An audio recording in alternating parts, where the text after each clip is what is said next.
there's some moves which are going to dictate how you're going to breathe, and largely those are when you're bending forward and coming up and twisting the body, and that's because you're, anatomically or physiologically you're compressing the lungs, or you're compressing your abdomen here, and you're wanting to naturally breathe out, and when you come up you're wanting to breathe in. So for example,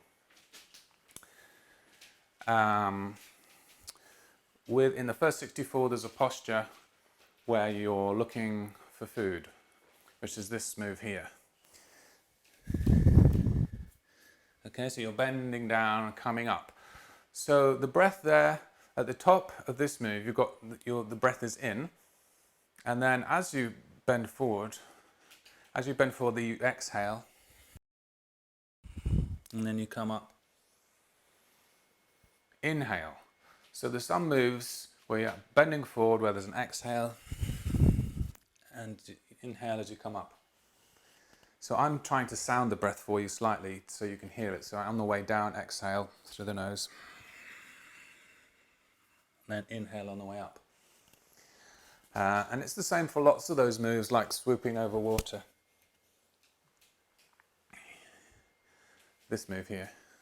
Exhale on the way down, breathe in on the way up. Exhale on the way down, breathe in on the way up. And so that's with bending. The other postures are twisting.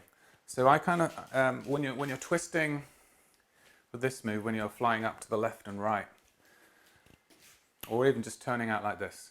So any twist in the body is like an exhale, and then as you come back to center, it's an inhale. So exhale as you twist, because as you twist, there's slight compression in the lungs, and then breathe in as you come back to center.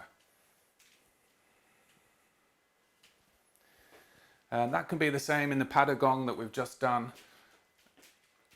You're turning the waist out to the side. As you turn the waist out, you breathe, you exhale. As you come to the center, inhale. So it's the most natural thing for the body to feel the breath there, and as you exhale, as you turn to the side.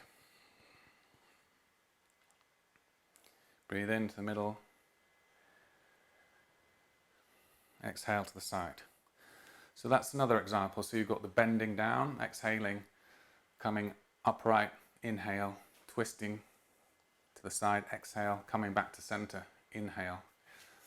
Other ones are gathering and sinking chi. Largely when you're gathering chi, you're breathing in from the side here, exhaling as you're sinking. So the exhale is really helping to guide chi down in this instance as you sink the hands. So you're raising the hands is usually like an inhale, exhale as you sink. Again, mouth is closed, breathing in through the nose, tip of the tongue gently touching the top of the palate beneath the front teeth. There are other examples with the breath. So ordinarily, your breath is natural. There's a couple of moves where you're eliminating chi, where there's a short out breath, a short, sharp out breath to emphasize an elimination of breath. So that, for example, one of those is in the first 64, where you're thrusting the wings forward. So I can just show you that from the side. So it's a quick, sharp, this movement. And there's an out breath there as you sink. As you drop down on your heels, your short, sharp out breath through the nose. So you're breathing in. Exhale as you emit or release chi. Also in the first 64, after you spread wings, gather in, push forward. You're gathering into the kidneys here on the back. You go up on your tippy toes, and then as you brush off, exhale again. This is an eliminating move, releasing the sickly chi down to the floor. So you're breathing into the point on the kidneys, so you breathe in, Qi goes in, and then exhale as you drop on the heels, and you accompany that with just a little intention to release sickly Qi down to the floor here.